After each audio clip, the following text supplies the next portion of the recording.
Hi, I'm Stephen Tallamy. I'm here at the EditShare's booth here at NAB, and we're showing off the latest developments in our product line.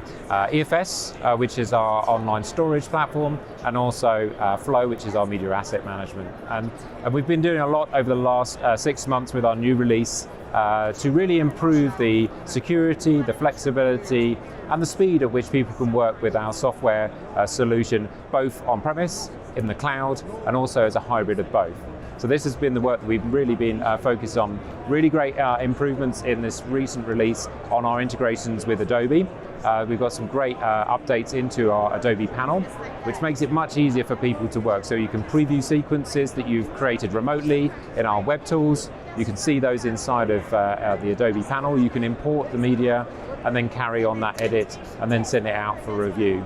You've also got a lot of other nice enhancements in terms of just being able to drag and drop media in and then relink proxies, pull in all the metadata from the NAB. So no matter the way you want to use the Adobe workflow, we've made the enhancements to the panels. And that's after a lot of feedback we've had from our customers who've been starting to use it more and more to enable their workflow so that they can have that seamless experience between production teams, editorial teams, and obviously anyone working around the world with the media.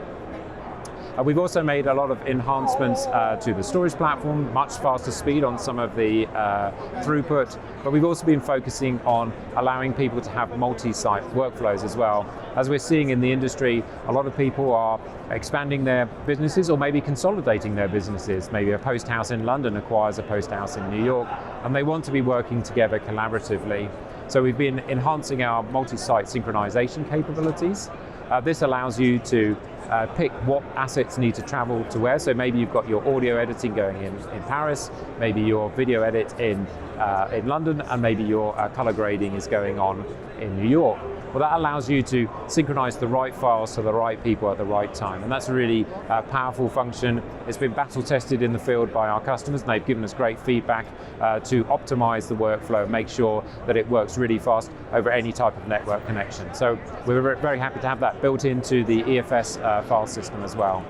On the cloud side of things, Flex has been improved. So Flex is our MAM, our storage, but also workstation, so you can run your Adobe or your DaVinci Resolve or any of your editorial tools in the cloud and remotely access them using a HP Anywhere Connect. That used to be known as Teradici, and that allows you to then also manage those workstations remotely. So we've made lots of enhancements to make it easy to upload your content very quickly into the cloud, to manage the workstations, start and stop them remotely. All of that is built into the solution of Flex now. So that makes it very easy for people who want to take their entire workload to the cloud. But for anybody who wants to work in a hybrid fashion, we've also got some great features within the Flow platform that allows you to run maybe the Flow, put your Flow proxies, put all the Flow database into the cloud, but keep your storage on premise. And we've made this location awareness into Flow so that it means that you can have distributed workflows that maybe start in the cloud, then do maybe some transcoding jobs or other types of jobs on premise, and then post those results back to the database in the cloud.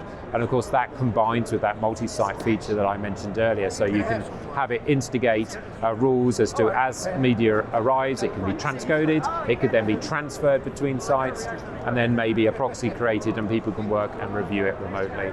So it's really about giving people a lot more flexibility, as we've always been doing here at EditShare, making sure that we provide them the best tools across the different editorial platforms. I think probably the last thing I want to talk about is our universal projects capability. We launched that actually last NAB, and we've had it in an alpha program up until this release. It's now gone into beta, so it's generally available for anyone to use it. And what universal projects does, it allows you to also do everything I just mentioned with Adobe or DaVinci Resolve, but also with Avid Media Composer.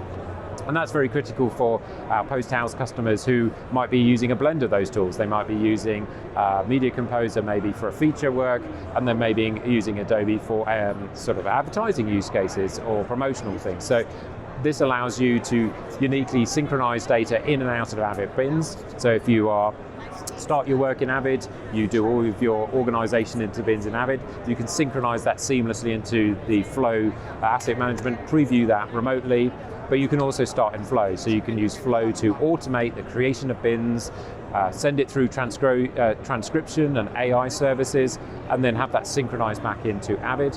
into Adobe or into DaVinci Resolve. So it gives you the ability to work with that universal project across all of the tool set, no matter where you are.